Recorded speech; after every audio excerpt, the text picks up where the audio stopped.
In order to use Supply Boss on your phone, you will need to download AlphaLaunch from the appropriate store for your phone, the Apple App Store or the Google Play Store.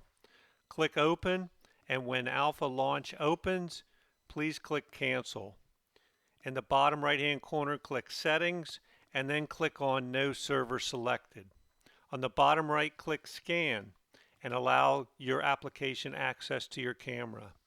Scan the QR code on our website, which is available under either Help when you're logged in or when you're not logged in. You can still access this. With Supply Boss highlighted, you can click Select, and then you can click the left arrow. Click the left arrow again, and then click Show List. Click OK for the message from the server and click Install. This will probably take less than a minute.